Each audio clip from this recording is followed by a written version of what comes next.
using you. Tons of whoopers. Oh wow! Wow, we're going there. No.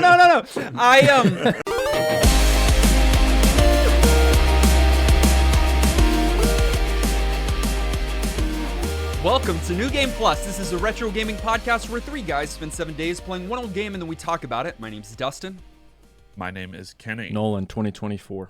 And this is episode 410, and it is a director's episode! Before we bring in our director, I have got our first question of the week for 2024. All right. What game from NGP's 2023 catalog should we make a t-shirt for? Man, that's kind of a tough question there. I have the real answer, and then I have a I want it but nobody else wants it answer. I think that answer, honestly, if it's the same one as mine, I think more people want it than what you think. Really? But we'll see. Say it. Okay. Well, the real answer is Portal. We should just absolutely wear something Portal related. What I actually want to answer is Dragon Quest II shirt. That's not what I thought he was going to say. I thought you were going to say Alpha Centauri. I know. And that's not what I thought he was going to say. What did you think? You thought you wanted me to want to say Final Fantasy IX. That's not what I thought. Let's just keep going. What did you think? Yeah, just all say 52. Bassin's Black Bass would be an amazing shirt. It would be an amazing. Yeah, it just hit Kenny. That'd be an amazing That's a great shirt. t-shirt. Wouldn't it be cool? I don't want a t-shirt. I want like overalls. I want like a like overalls or like a Carhartt like jacket, but like with embroidery, not just a printed. Hank Parker I on the go back. really hard. Hank Parker was here on the back. I love shirts like that where it would look like a fishing shirt, and like no one would think twice. You look a little more critically, and you're like, "What is that from?" And you're like, "The SNES video game Bassin's Black Bass." But also, we need to stop putting these ideas in our listeners' heads because we can have better shirts from better games. So, the reason why we're even asking this is because we have a Patreon poll up right now for all of our patrons to vote on some of the games that we played last year. And from the one or two that win, we are going to create a design and a new t-shirt. We're going to commission a design and create a new t-shirt for this next year. An NGP. And the top of the list right now, we've got three that are right at the top, but that can change. Castlevania is at the top, Pikmin is at the top, and Kenny's Portal is at the top. All three great options. I would go I'd lean Castlevania. And if this goes well, we could do this every year. I mean, we could do it more than once a year, but like from a year catalog of NGP, that's such a good idea because there were highs and lows, and you get Bassin games like, you know, some duds in there that are good memes. We had an Echo the Dolphin shirt for a long time. I loved that shirt. That's so good. If you're not a patron, you can become a patron for as little as $1 and vote on the t-shirt design, the game that you think we should design a t-shirt on. And listen, these designs will be far from normal. They will be fire. They will be electric. They will be water, dark, and psychic. Like in our retro game of the week, Pokémon XD, Gale of Darkness. Overview. First things first, we'd like to welcome our guest director, Arlyne Yuki, to the show. We're so thrilled that you were here with us, Arlyne. Take a moment. Hello. Introduce yourself to our community, to us. Let us know how you found out about New Game Plus, how long you've been around, your long history with gaming, when you were born, social security number. Just go ahead. Yeah, sure, no problem. So, hello, my name is Arlyne Yuki. You guys may call me Cody if you guys wish to. I am a now retired Twitch streamer of 11 years. I started back in 2014 and kind of had that really bad drop off. And so I'm like, I'm kind of just done at that point. I've done content creation over in the past, never really worked out all too well, unfortunately. Something that happens to the best of us. I'm a pretty decent Pokemon fanatic. I started in Generation 2, so Pokemon Silver. and I've been a fan ever since. However, that fandom has started to really drop off for me as of late. Dude, same. From my understanding, you're not alone. You did just mention Pokemon, and there's a reason for that, because the game that you brought for us to play is Pokemon XD Gale of Darkness. Why did you select that one? So, let's talk about that. So, Generation 3 of Pokemon is my second least favorite generation of Pokemon, and I'm going to get a lot of hate for this. Surprising. Okay. So, what's the least favorite? Generation 7. So, the Alolan region. I'll get a lot of hate for saying this too. I found the Hoenn region very bland. I didn't like it all too well. To kind of quote the IGN review of Omega Ruby Alpha Sapphire, too much water. It does have a lot of water. Yeah, it has a lot of water. A lot of the Pokemon in that region for me are really forgettable, and I just don't remember a whole lot of them. However, when I was a kid at, I believe, a Blockbuster, when it was still around, shout out. I looked up at one of the counters and I saw Pokemon Coliseum. However, something else caught my eye, and it was that beautiful image of that Shadow Lugia on the box art. And because of me being a Generation 2 kid, I fell in love instantly. I grabbed that and I took it home. And a month later, my Blockbuster shut down, and I kept that copy. Oh, nice. I've never thought about that scenario. People that had active rentals, they didn't call and ask for it back. I have tons of those. Now they're worth a lot of money. Dang, I should have done that. I gotta say that box art is sick. I can totally see the appeal. Mm-hmm. It's beautiful. Yeah, it's gorgeous. This was actually my... I think someone's going to need to correct me, but I think this was my first actual other generation Pokemon game. Let me explain myself, because we played some Pokemon games on this podcast, but the ones that we played, let's see if Nolan and Kenny can do it. What Pokemon? We played, I believe, 4. Ranger. Good. The closest one. Red, blue. Mm-hmm. Yellow. Stadium. And? Mm-hmm. Oh, Stadium I would have remembered. Yep. Ranger, and then Get Out of My Face. This one, I don't know. Anyone? Pokemon Get Out of My Face is not a game. I honestly don't know what this fourth one is either, actually. I should. Those 3 were the ones I had in my mind as well. There's a reason why. It's Pokemon Pinball. Pinball! That doesn't count, Dustin. So Kenny didn't play that. Absolutely counts. But what do you mean? But think about those games. Even Ranger, although I would assume that is considered some kind of future generation, it didn't matter because we're drawing circles around them. It's not the same. It doesn't. It doesn't. Right. It's a super side game. Pokemon so game. The last Pokemon that I'm actually familiar with only had one type. And now in this game, and I would assume from Generation 2 on, at least 3 on, because this is Generation 3, correct? Yes. So to talk about that, this is the near end of Generation 3. We'll talk about it later on, but you do meet future Pokemon from Generation 4 in this generation. I thought that was cool. Yeah. They do the reveal of. Yes. But Dustin, it was the small reveal. To answer you, 3 is where it got weird with double typing abilities, all that stuff. So I know 151-ish Pokemon, and anything after that is new to me still. I am honestly really excited to hear your reactions to these Hoenn Pokemon, because I don't think you've actually interacted with any of these Pokemon ever. No. So I'm really excited to see what your team layout was, everything like that. So I'm very curious. Yeah.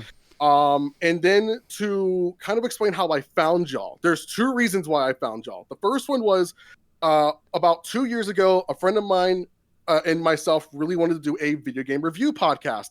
That also flopped, unfortunately.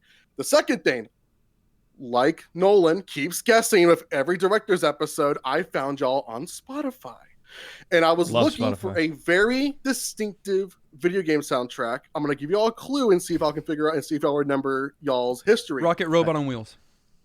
That was episode 245. Oh, I don't know the number. Of course not. 245. As Kenny pulls it up. Yeah, he's Zero idea. I Manhattan Project. No. I'll go ahead and say it. It was Okage Shadow King. Ooh. Yeah, that was such a unique game. It is. It's a very unique game, and even though it did get the New Game Plus, it is probably my second favorite RPG on the PS2. Nice. Interesting. Kenny, tell us about Pokemon XD Gale of Darkness. Yeah, Pokemon XD Gale of Darkness is I don't know why it's a mouthful. We'll forgive very them long for that. name. Yeah, they do whatever they want over there at Nintendo. This is a GameCube era title that dropped in 2005. Is the successor to Pokemon Colosseum, and is a typical mainline 3D Pokemon adventure. The sort of unique hook here is the shadow Pokemon that we already talked about with that amazing box art that is really kind of the big hook for this game. You as the protagonist, I guess, Michael, I don't know how canon that is. Like, that's the defaultiest thing, and that's what people talk about, but Michael is the actual the real canon name. Okay. Yep. Mm-hmm. I always feel like these types of games, it's a little easier to I don't know, self-insert, and a lot of people do, but I like to be purist when I can. Is pulled into an adventure where the crime syndicate Team Cypher, which I have to say is a classic criminal organization name, is taking Pokemon and turning them into shadow Pokemon. There's new technology being unveiled that allows you to rescue those Pokemon by snagging them and purifying them. And there's also a kidnapping that happens early in the game that sucks Michael into a large adventure to save the day. Exactly, yeah.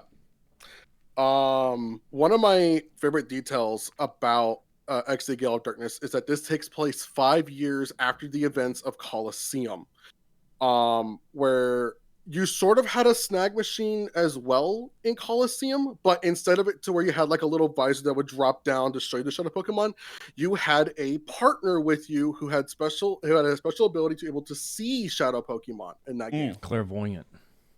Yeah, exactly. I never played that one. Yeah, I never played it either. I like the idea of your character. I wish his name wasn't Michael. That could just. So one thing I will say is that Colosseum did have the better protagonist. He had a much cooler design, which I will show up in this game right here. I have in my hand right here. But his name was also Wes. W-E-S, and he was actually a really cool person. A little bit of like trivia about that. He is a ex-Team Snag'em member, so you actually play as a one of these reformed bad guy. Exactly. Yeah. Yeah, he seems much cooler. Gameplay. So unlike Colosseum, you're given the choice of 5 different starters in Gale of Darkness. What evolution did y'all end up picking this week? The best one. Curiosity. Yeah, I mean, I chose the best one too, but I obviously chose the best one. No, Kenny. Dustin, you look like you have some facts that you want to mention. I have some Eevee facts for you because we all started with Eevee this week. Everybody starts with Eevee in this game. I think here's a few true facts, and then I don't know if these are still true. The second half of these facts. First fact that is true. I will let you know. Eevee is a palindrome, so same forward and backward. Eevee is one of the few Pokemon that has only 2 letters in its name. I'll give it that. I still think that Eevee has the most evolutions out of all single Pokemon. Okay, true, I guess. I think that's still hardcore true, which is interesting because it doesn't. Does Eevee ever have a third evolution, or is it only the 1 to 2? Nope. Which is so it's always the 1 to 2. And a lot of people have been asking for more evolutions, which I get it. Eevee is a very popular Pokemon. Sure. But for me personally, I don't want any more. Ooh. I feel like Sylveon back in Generation 6 was the beautiful ending point for that evolution line, in my opinion. I have one other one, and Really? Yeah. Well, and this is the one that I don't know if it is still true, but I know that at least at one point that Eevee was the starting Pokemon most. That's not the best way to say that, but Eevee was the most common starting Pokemon because there's different games. Obviously, Gale of Darkness. I think Eevee was the starting Pokemon in several of the Mystery Dungeon games. Pokemon Conquest, Pokemon Cafe Mix, Pokemon Stadium 2, even that you either Eevee or some kind of variation of Eevee, and then in the anime, I know that Eevee is a starter for some of the other team members. I don't know how true that is anymore, but I'm actually trying to remember if Eevee is a starter Pokemon in Pokemon Conquest, because I have started playing that recently because a friend of mine was like, "You need to play Conquest," and I'm like, "Sure." Whether it's true or not, and I have no reason to argue with you, so I'm going to just say, yeah, of course it's true. I will say Eevee has become, over time, I think, one of the most popular Pokemon. Yeah. Partly because of the split evolution tree.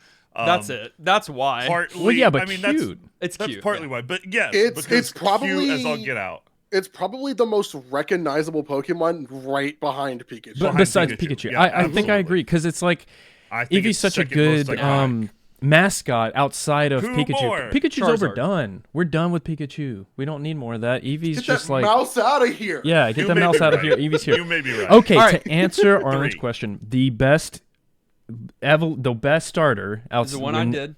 Vaporeon. Nope. No, that is correct. Ooh, interesting. You Always went with that route. Vaporeon. Okay. And any game that I have Eevee. Okay, I will explain my reasoning for my starter, but I want to hear Kenny and Dustin's choice first. I'm also a Vaporeon fanboy. Oh, nice. Really? I like some of the new ones as well. Umbreon and Espeon. Yeah, and I think strategically, if I was trying to play like to the strengths of the game, I probably would have picked one of those two. But I just love Vaporeon.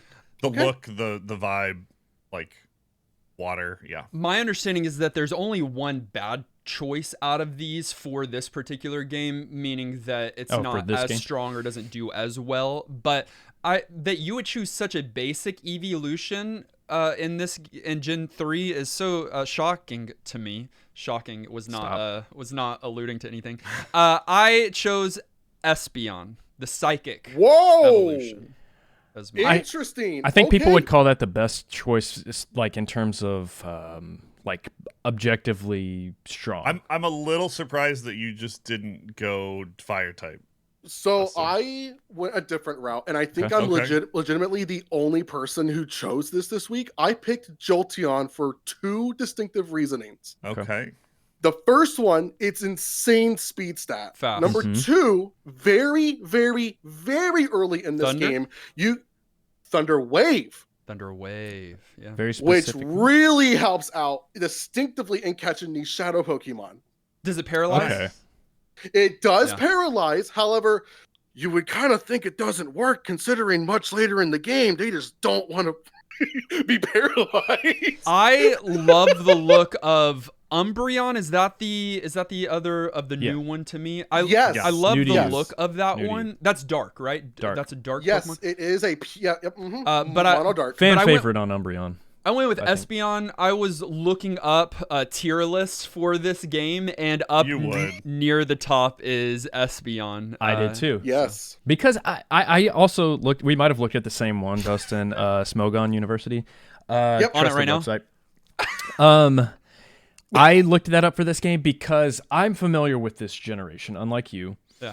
And I like the thing about XD is that you start out and it kind of feels like a normal kind of Pokemon game, which I thought was really interesting because it's technically a side game in the Coliseum Stadium franchise, which is like by this point its own thing, and it's not just like, oh, that's some weird side game. No, it's like it's not a mainline, but it's like well respected kind of game. But it starts off like a JRPG, which I thought was great. But I didn't want to like I wanted to know which Pokemon to look for because it's not the same kind of like go in all the grass and all the areas and like just find what's there. Like there are different rules to it, and so I wanted to get the best. But I didn't go Espeon because I think Espeon's ugly. my understanding, mainline, you're going gym to gym, getting the badges, going and defeating the Elite Four. That's basically the story between every single mainline game. Here, completely different. You've got this evil organization, as Kenny's already laid out, and what you're doing is you're still growing your team,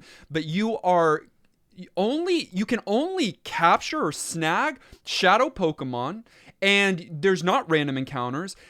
I think there's one other way to get Pokemon, and there you can get these little areas where wild Pokemon will show up.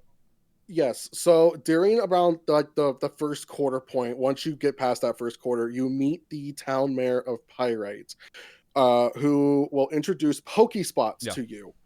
And you put each food Pokespot there. And a Pokemon will show up, and it's more wild. Kind of. And each location has 3 different Pokemon you can catch, and each area has 1 rare Pokemon that you can get. And if you grab those rare Pokemon, you can trade them over to that town mayor and get other Pokemon in response to that. Did anyone go through any of that? And did y'all catch a Wooper? Because I'm going to be angry if you did. No and no. Oh, you were looking for a Wooper? So if you grab a Wooper and trade it in for to the town mayor, you get a Larvitar. And I wanted a Tyranitar so badly this year. Strong Pokemon. For a week and a half, I had tried this. The moment I was like, bro, I'm trying to get a Wooper, everyone in like Game of the Week and production was like, hey, I got a Wooper first try. Sucks to suck. That's the way the cookie crumbles with Pokemon. It's kind of like a slot machine sometimes, just in what you come across. It really is. Discord community flexing on you is kind of funny. That certainly is a thing, and you can catch them. But the primary way that you're getting Pokemon here is stealing them from other people, right? Which feels bad. We should probably say rescuing them from the bad guys. But to be fair, it is a concept we all tried doing as a younger Pokemon trainer. Was trying to, yo, that's a cool Pokemon. Why you can't do that? Yeah, I want it.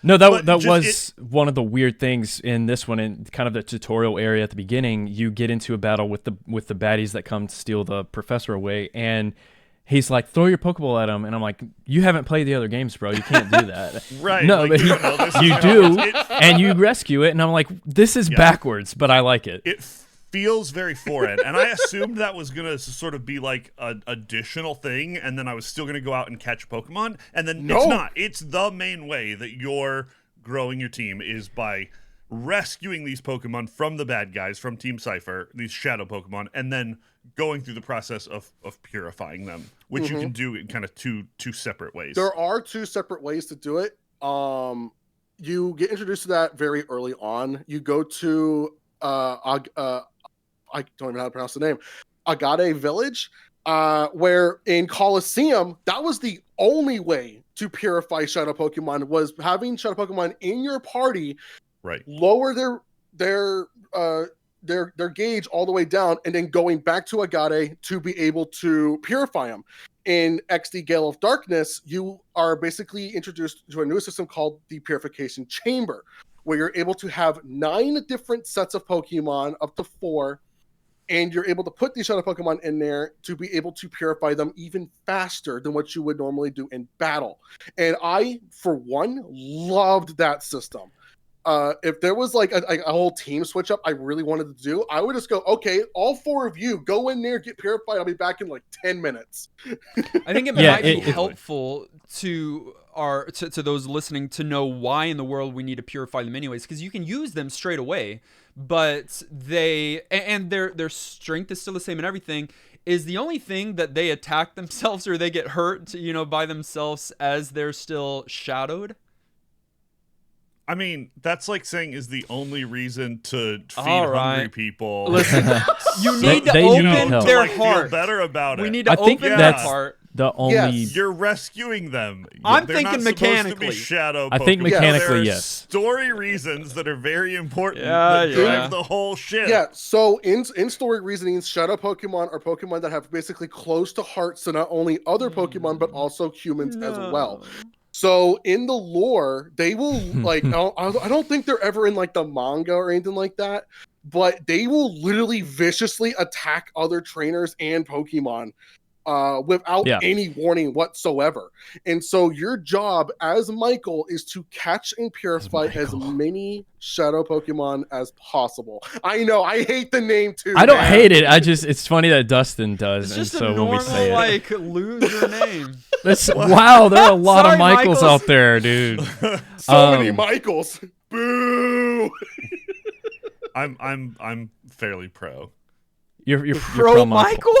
Pro Michael? Get out of here. Arlyne, you brought up double battles. I think that's important because that's one of the differences to the games that I'm familiar with in the series. Right. So here, immediately, both trainers throw out 2 Pokemon at a time. When one Pokemon goes down, if they have a third, it will immediately be launched out. But 2 Pokemon are fighting, and so you choose 2 abilities, 1 from each Pokemon, and then the 4 Pokemon go at it until you need to assign attacks again. And I like it. I like it even more than the single Pokemon battles. I like the concept. It does add a lot more strategy into your thoughtfulness of Pokemon rather than spamming, like your like Earthquake or Thunderbolt or whatever to one Pokemon and the battle's done. It adds a strategic flavor to the game. And if I'm still correct about this, double battles are considered now the normal competitive format for Pokemon. Double battles are now meta and have been for some time because in Gen 3 when they introduced it like Arlyne's saying, it absolutely one-on-ones, there's strategy, sure, but it came down to type against type, and you would just switch out, and it was kind of a slow burn.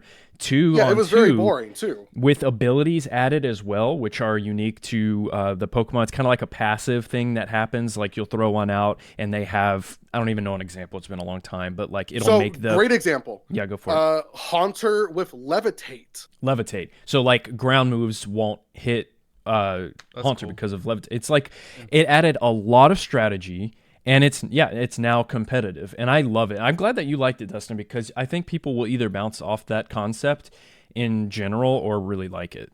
Well, it does provide more strategy. It still is finding the Pokemon weaknesses. I had to have a chart up this week because I don't know them, and so like each time I was like, okay, so this is a grass Pokemon. What do I have here? And I would try to go across the chart to see what the weaknesses I want to bring up as well, because I'm Dustin, I'm so happy you mentioned that.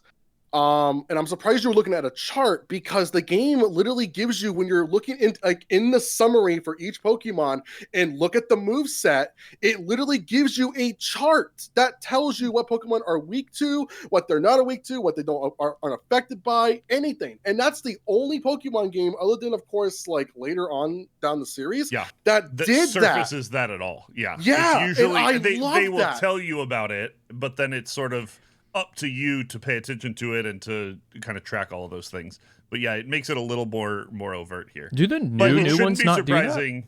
So the new ones, what they do is, like, if you're in battle, throw a Pokemon out, your move will tell you like effective, super effective, not effective, or no effect.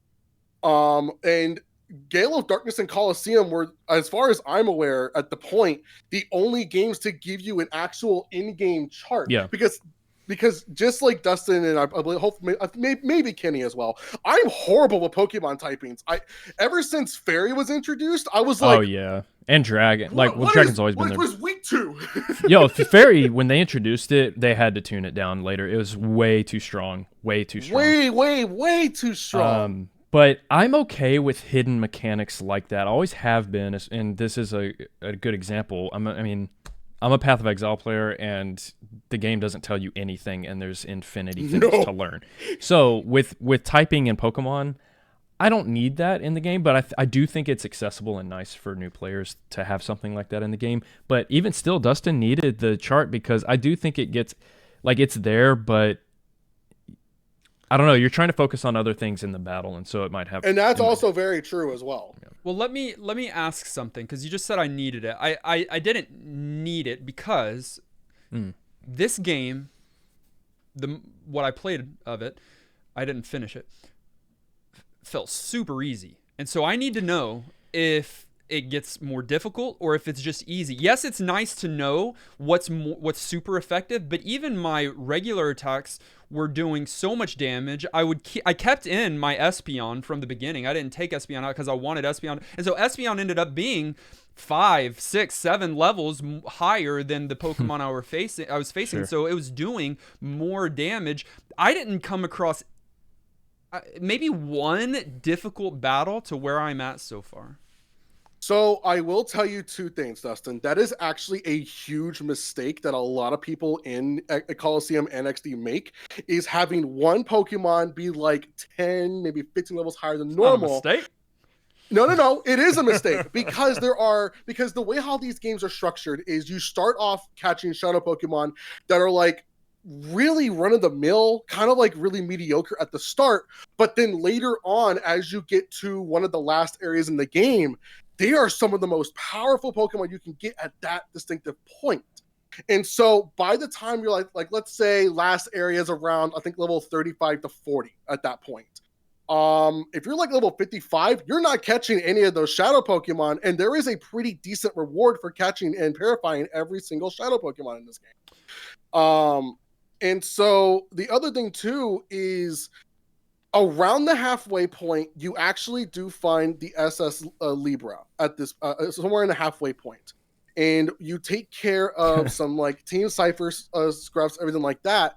You leave the ship and you meet the original evil team in Coliseum, which is Team Snag'em. And they're like, okay, well, you know what? Hey, that machine on your arm looks really familiar. Hey, Gloom, sleep powder him. Knock him out. Really? And they sedate you? Yes. Oh, yeah. They literally knock you out and steal your stag machine for a while.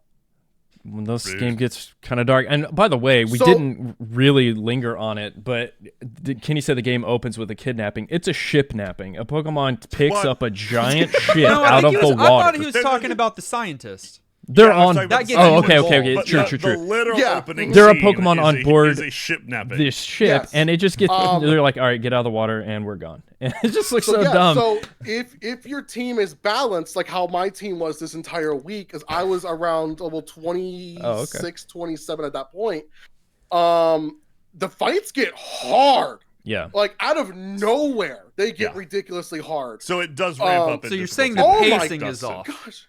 No. They probably no. You're not going to say anything negative about this game?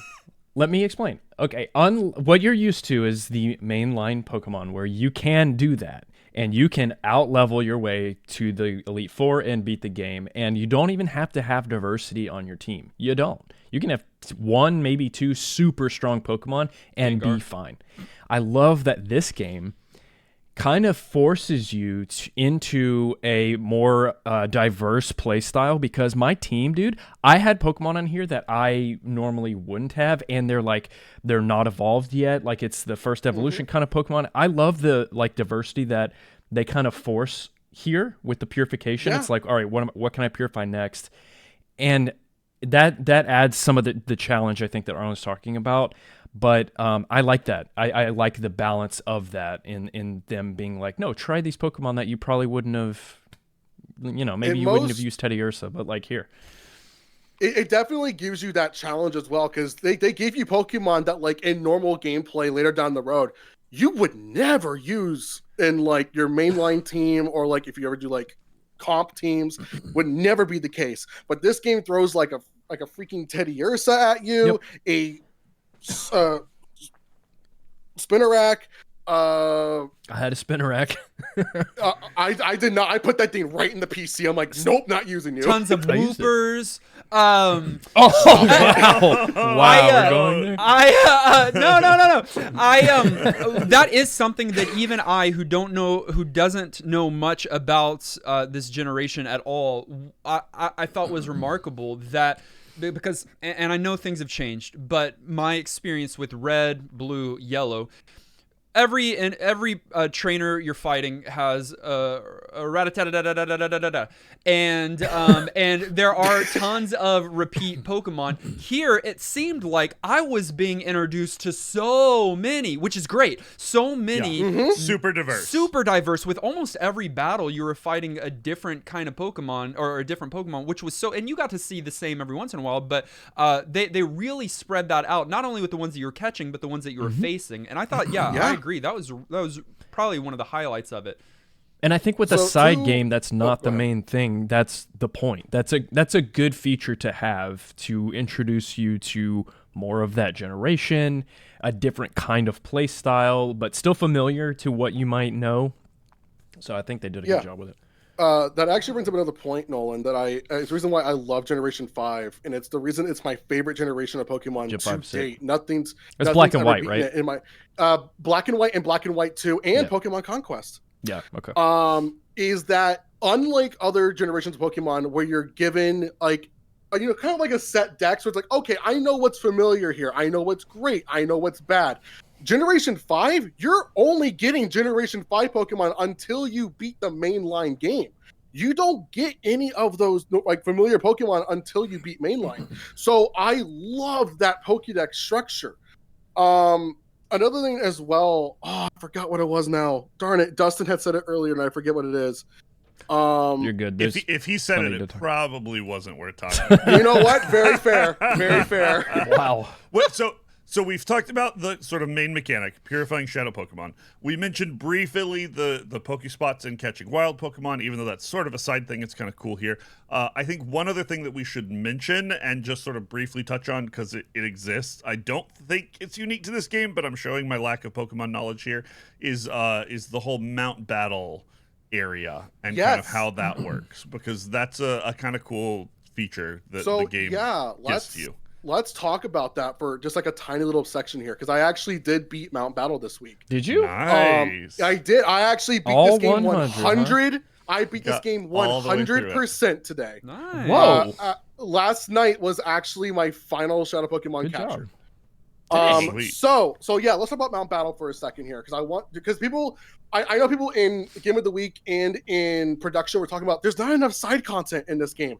There's a decent chunk of side content in this game, and one of them is Mount Battle. So Mount Battle is 100 Pokemon battles in a row, and there's two distinctive factors for this. The first one is that there's also kind of rules as well, but the main rule set for this is that the further you go on, the harder it gets. And by Trainer 61, the level cap that it jumps to is ludicrous. Because at level 60, it's like, okay, level 38, that's not terrible. 61, hi, I'm a level 55 Scizor for no reason. And it's mainly meant to be like a post-game thing. And if you sort of an in-game challenge. Yeah. And if you beat it all the way with the same exact team you are using with no legendary Pokemon, you get a reward. You get the choice of one of 3 of the Johto starters with their elemental Hyper Beam. Gen 4? And you can do Gen 2. Gen 2, okay. Generation 2. So Chikorita, Cyndaquil, and Totodile. Okay. And what's good about this is that you're able to repeat it another 2 times to get the other starters. You can get all 3 of them. Fun. That's a fun. So that's a would fun you say unlock. you can catch them all? Aged. When was the last time any of y'all have touched Pokemon Stadium or Stadium 2? Okay, longer When than we both of played it. them, because I wasn't on that episode. That's you one of the weren't? only That's episodes weird. I've missed on this show. And Okay. it's been forever. And like I said, I didn't play Coliseum, so this was really a fresh experience for me coming back to this part of the series and getting so it's been a long time to answer your question. Okay, so Dustin and Kenny would probably know this immediately right off the bat then, since they played it. Sure. You will notice That's that optimistic. the Kanto and Johto Pokemon, the models for them are literally from Stadium, while the Hoenn Pokemon are quite literally brand new models.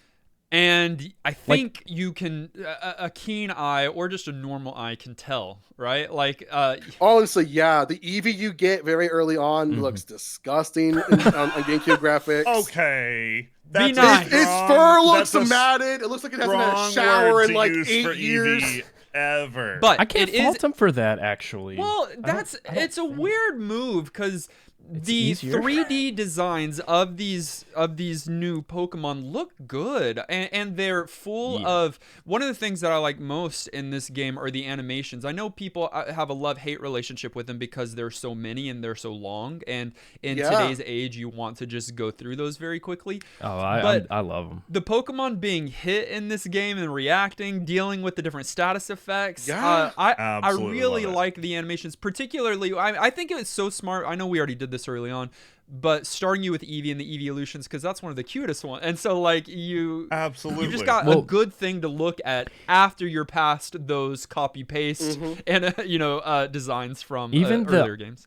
I think even the idle animations are so good here and would inspire the mainline games that would come later, because even like on handheld in the DS era, they were still, maybe they moved a little bit, like their idle animations, but now when you look at the new Pokemon games, it's like full on, like they've got emotion on their face, like it's crazy. And this is one of the first games that I really noticed that, like when they're thrown out, they all have kind of a personality, like, and I thought the animations were, I'm with you. I will sit through one and appreciate it before I'll speed through it or skip it or something like that. So. And another thing too is that those same like animations where Pokemon get hit, they faint, they come out or whatever, same exact animations from Pokemon Stadium 1 and 2. And then even further that, the Pokemon that were in XD Gale of Darkness for Hoenn, they took those models, even the same models from Stadium and Stadium 2, they put them into another Stadium-like game called Pokemon Revolution for the Wii. And they're the exact same models. They literally kept bringing them over and over. A lot of recycling. It's one of the things that this title gets flack for when it came out and retrospectively is sort of how much assets were reused and it was familiar. I don't particularly blame them, and that's not a deal breaker for me, but I could see someone being like, I wish more of this stuff was like completely original, like just to this game. But for me, either like the game works anyways or it doesn't. So it's worth mentioning, but it's certainly not a deal breaker in my mind. One thing I want to mention as well, because I think of one of the very few people who actually played on console this week. This game is gorgeous for its time. You have environments that look completely different in the ore region and that you would normally see anywhere else. It's mainly all desert, which is something weird I want to mention. I hate desert levels, but the ore region works so well, at least in this time span. We didn't kind of mention this as well. It's not your typical normal open world Pokemon game where you're getting HMs, everything like that. You're leaving an area, you get a world map, and you go to different places. How did y'all feel about that? On your little scooter. An awesome scooter. The camera starts on your face and then zooms out to show what you're doing, and I was like, and they even made animations for when Jovi's riding with you, and so she's on the bike too. Yeah. That's so cute. No. I like the scooter screen. Actually, Dustin, if you want to talk about cute, something that's actually cuter in Pokemon Pokemon Coliseum is that Weiss actually has a air motorcycle, kind of like a lowrider at a certain point. Nice. And he actually has one of those like cabin seats for the Pokemon. Both with the goggles. Espeon and Umbreon are sitting together in there. Together. Yeah. Together. I gotta look that up. So cute. I love it. Okay. Back to the world thing you asked about, the world map. I love it because it is different from the mainline games, which to me, like, this is a personal preference thing. I've just kind of fallen out of love with that formula, especially with the newer games. I just have. So a game like this really does appeal to me when they cut out some of that fluff, which it's not fluff. I know people enjoy that aspect of adventuring in Pokemon and stuff, but when I'm getting into a side series, I don't need that. And I like how it kind of just takes you from point A to point B and keeps the focus on the main mechanic being the Shadow Pokemon and kind of the more of the story content is more in the forefront than the other games. And so I'm here for the world map. I think it's great. And the scooter is nice bonus. It also has a more darker story than what a lot of Pokemon games are doing nowadays. I mean, some Pokemon games are still, kind of keeping that like very high. Safe. Yeah, very safe. And I want them to start taking more risks. Like, for example, in Generation 9, in the very last area you go to in base game, you learn that, hey, your regional professor is dead. And the person you're talking to is an AI who acts like the professor. Weird. And you learn about the professor's death, you learn what they did, everything like that. And it's a great final arc for that base game that I wish they kept over all the way through in Scarlet and Violet. I want them to start taking more risks, but again, Pokemon Company, it's centered around kids, even though their fan base is like 40-year-olds at this point. I was going to say, there's only so much they can do. We've all grown up, but they try and stay modern, and they're thinking about selling games in, again, 20 years from now to this same audience. So you gotta keep them. Can't wait till I'm alive to see Generation 20. That's right. Let's talk music, because we've talked visuals, we've talked about some of the gameplay stuff. What do you guys think of how this game sounds? Easily the best soundtrack in that entire game is the Mirror B battle theme with that awesome bass line. Which one? Okay. Big disco dude has like the massive afro. You literally can't miss him. Okay. When that first scene plays, there's a track with it that stood out to me immediately as like, this doesn't feel like a typical Pokemon soundtrack, which I enjoyed. Then you get into the main game, and as you're walking around and exploring, you have kind of upbeat themes, which did feel more on brand, but still solid. I think the soundtrack's great. I don't think it's like blowing me away, but I like it. How did you personally feel about this generation of Pokemon with the added abilities, with double battles, everything? What is your main feel on it? I don't know if you want to know, because I feel like I would love to know. I feel like I'm Kenny in my response here. I feel like after 150 Pokemon, you can't make any more. Like, we've already done them all. And so, there's over 1,000 now. There's over 1,000. You're a curmudgeon. Hold on. If it's over 1,000, if it's over 1,000, then I would assume that most people have to agree with me that at least 500 of those are unnecessary. None of my favorites are from Gen 1. Here, same. I'll say what I just said, and then I'll say one other thing about it, and then we'll be done. What I do appreciate are how many dogs there are in this one. They are It cute. is a really common base. I loved Puchina. That's what it would be. Puchina. Houndoom. Really, it's not going off of the hyena. Puchiana. No, Nolan, you did it differently, so don't act like you got it that one. No, I didn't. He literally got it. I know. Playback, it was a different pronunciation each time. And then Houndar, I also loved. Houndour and Houndoom. Give me all the dog Pokemon and we'll be good to go. Eevee and all the dogs. And Eevee. Yeah. Eevee is an honorary Foxes dog. and dogs. Yeah. And hyenas. One thing I will say distinctively for people who want to pick this game up, keep Houndour in your party. That is a strong Pokemon to keep with you the entire journey. Yeah, I did.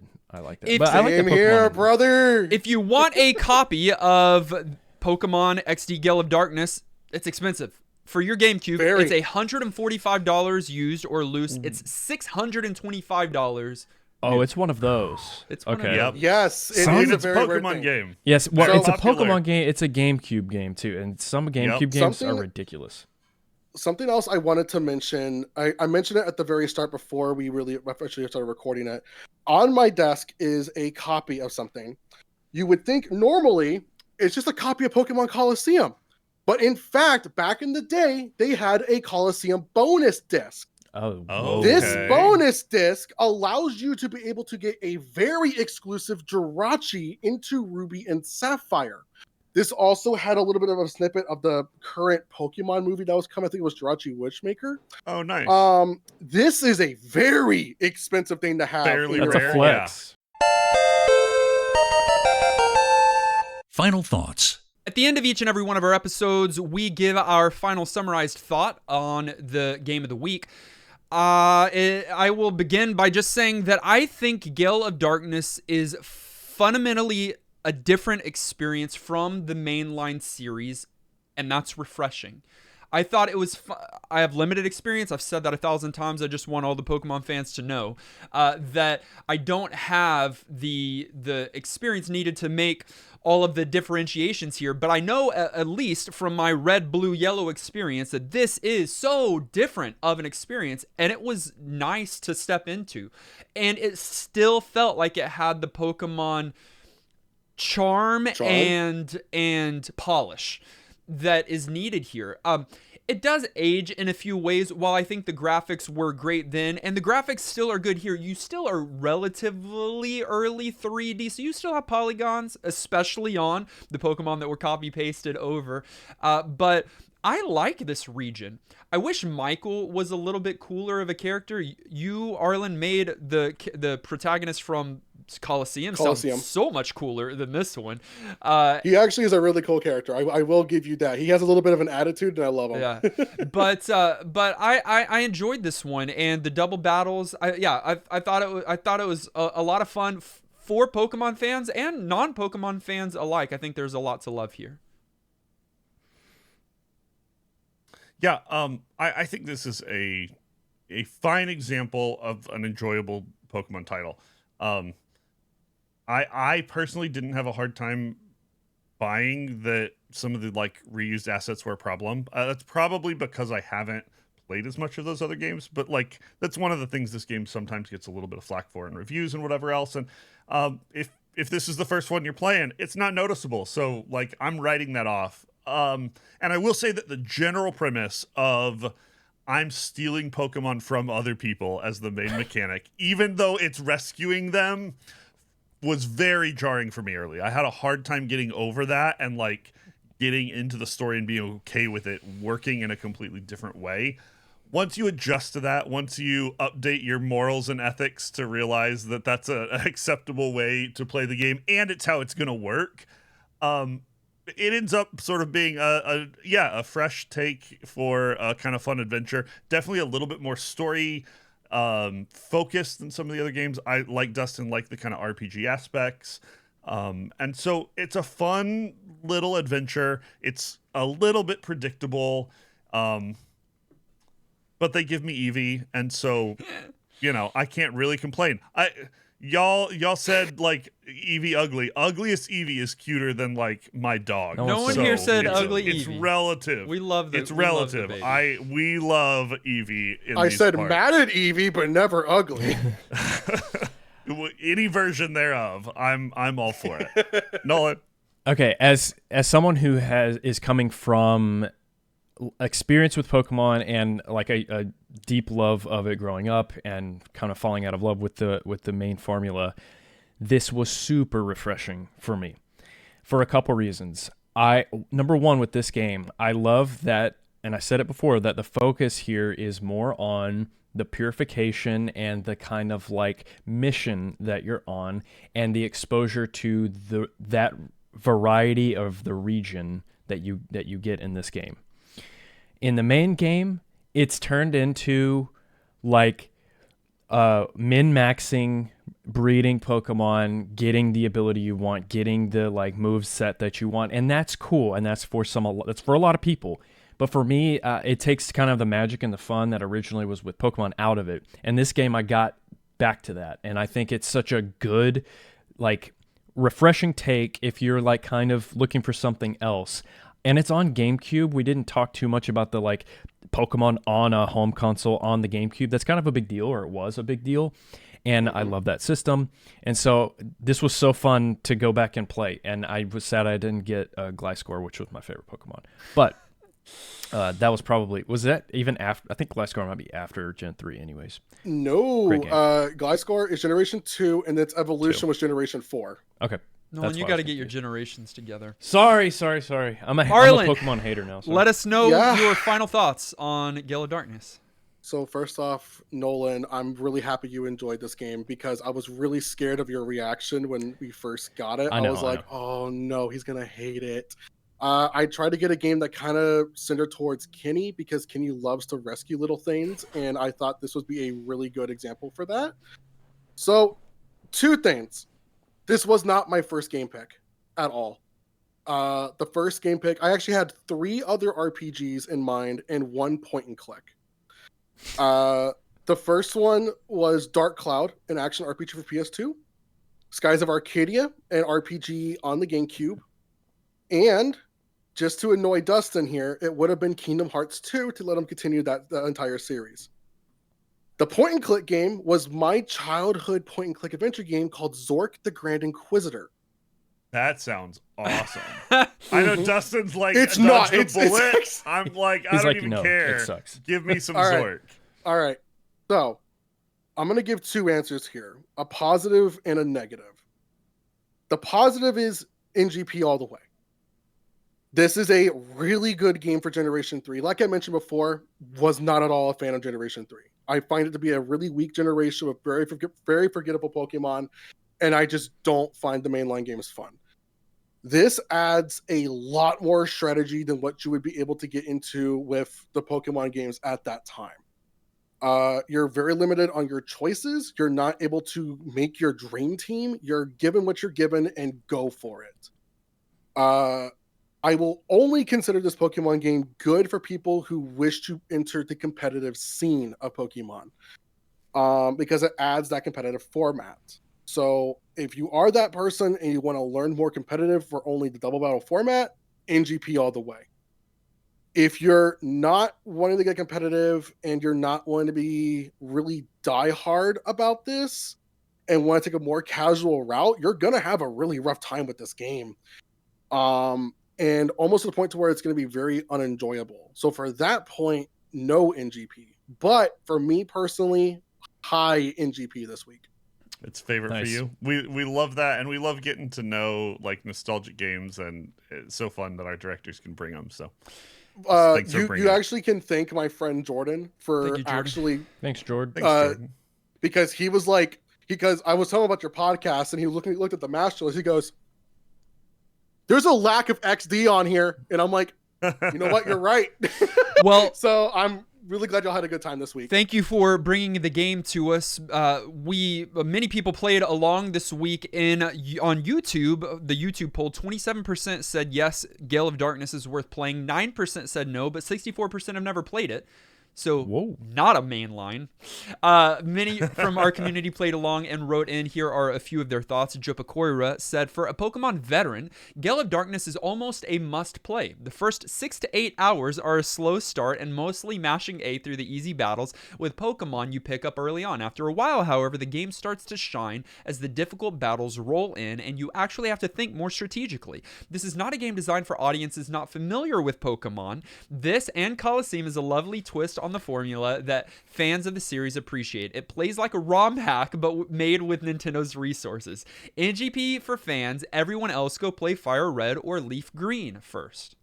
Okay. That is also a statement I will say as well. Most people only played Coliseum and really skipped over XD because Coliseum came out in 2004, while this game came out in 2005. So it was a year difference about it. Yeah. That's short. Interesting.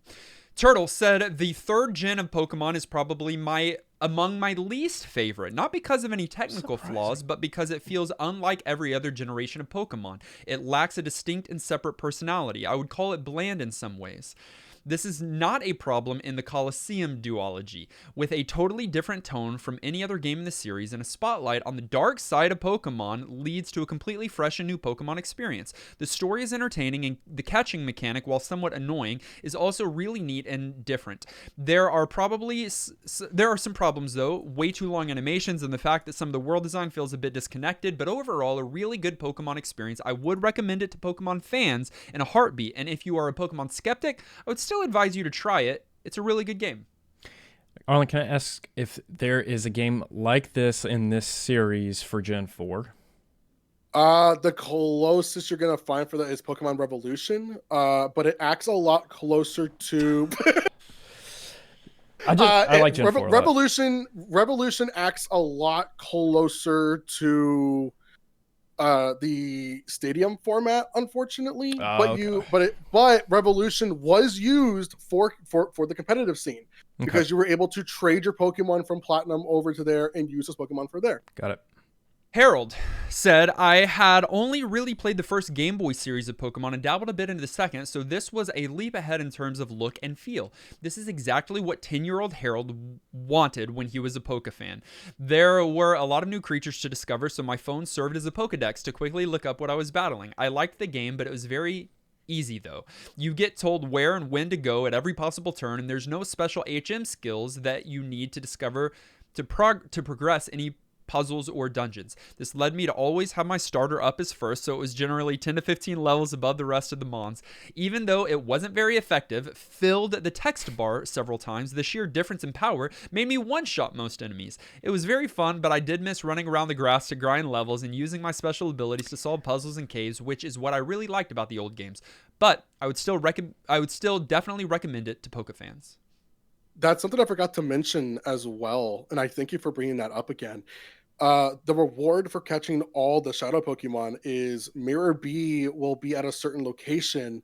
He will take your mirror radar, which is a key item, and break it. After he breaks it, you enter a battle and you achieve the final shadow Pokemon, which is a level 55 Dragonite. Oh, you're losing that fight. Dragonite is too strong. honestly, no offense, probably the weakest dragon I've ever seen in my life. I've never liked Dragonite at all. Oh, I love Dragonite. Never. And design. He's blue. Design-wise, it's dumb. No. Why go from it's a serpent to big boy? He likes them thick. Thank you. For those of you that wrote in and played along with us this week, couldn't include all of your thoughts, but we'd love to include your thoughts on next week's episode. So play along with us. Send in your commentary to ngppodcast@gmail.com or drop it into our commentary channel in Discord. For now, we're going to set aside Gale of Darkness, and we're going to randomly select the next game that we're going to be playing on the podcast for the next 7 days, the second game of 2024. Randomizing now. We're going to have to change the fact that we're a retro gaming podcast because it doesn't feel that way anymore. Oh, no. Another 15-year game? In the 2000s. January 25th, 2008, this game released for the PC. Wow! Oh, I know. I'm hyped about a PC title. We don't get PC as much, you know. Not in that. Okay. Yeah. Especially in 2008. That's a lot more encouraging. I'm always scared when it's a 90s PC because it's like we're screwed. Same. You know? This should be playable. Okay. Right. Okay. What else is true about this is that it was developed by Dijoban Games, and it was. Yes. Oh yes, it's an action video game compared with Katamari Damacy due to similar gameplay. Oh, not at all what I was thinking it was. Same. Interesting. We are going to be playing as a marionette that grabs as many objects as she can before the end of the world in a game entitled The Wonderful End of the World. Oh my god, I know this game. Really? Actually, I do. Wow. I've never heard of this game. Crazy. I feel like this is a Garlow game. Man. You actually kind of took me out of place here because you said action. I was like, no, it's not what I'm thinking of. It was exactly what I was thinking of whenever you said that company. Interesting. Hey. Well, this is going to be interesting for sure. Find a copy of The Wonderful End of the World. Play it along with us this next week. And discuss it in Discord. All you have to do is go to discord.gg/newgameplus and check out the many channels that we have there.